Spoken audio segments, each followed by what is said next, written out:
une intuition d'enfant du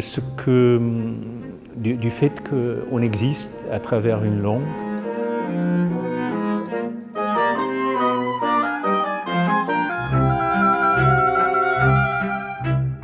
L'humanité de l'individu dépend d'une langue, ce qui construit à la fois sa vision du monde extérieur et son intériorité, et que là où je suis né, manque de peau, j'avais vraiment l'impression qu'il n'y avait pas de langue.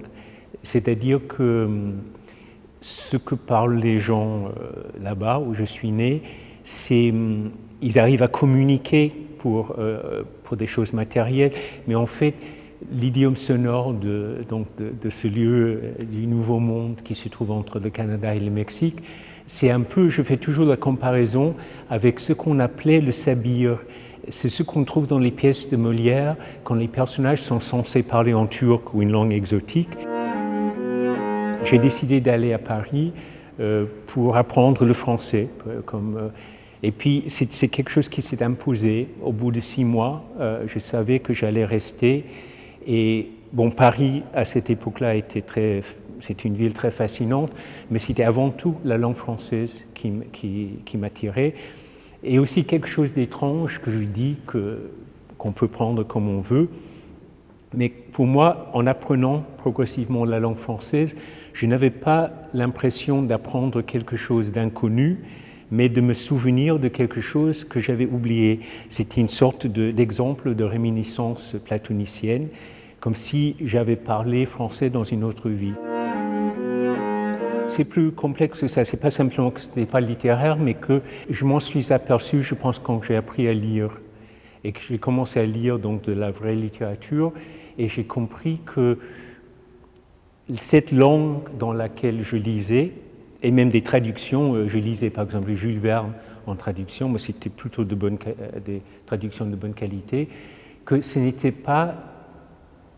ne fonctionnait pas comme langue de la même façon que ce que j'entendais autour de moi.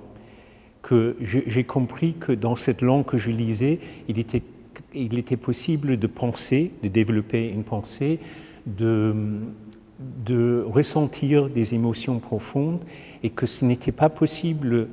Je ressentais des émotions, mais que je ne pouvais pas exprimer parce que je n'avais pas un véhicule adéquat pour les exprimer. C'est peut-être une des choses qui fait que c'est la langue qui attire le plus de gens dont ce n'est pas la première langue en tant qu'écrivain, parce que c'est un fait que c'est le français de toutes les langues européennes, en tout cas, où il y a le plus grand nombre d'écrivains dont le français n'est pas. C'est une langue dont la construction est tellement logique et intellectuelle, et même l'écriture, qui fait que même des gens dont c'est la langue maternelle, en écrivant, doivent réfléchir. Et donc ça met des étrangers un peu, pas sur un pied d'égalité, mais disons que ça réduit l'écart. Ça, c'est une chose. Mais cet aspect-là, s'il n'y avait que cet aspect-là, ça ne me plairait pas. Mais ce qui me plaît, ce qui m'attire le plus en écrivant ou en créant des films séparés, c'est de chercher une sorte d'épure, une simplicité, la simplicité la plus construite possible, puisque la vraie simplicité est très complexe et très difficile à atteindre. Mais en atteignant cette simplicité, on rend apparent un mystère. Il y a un mystère qui est là dans la transparence, dans la clarté. Et c'est ce qui m'attire le plus dans la littérature française, dans la culture française en général.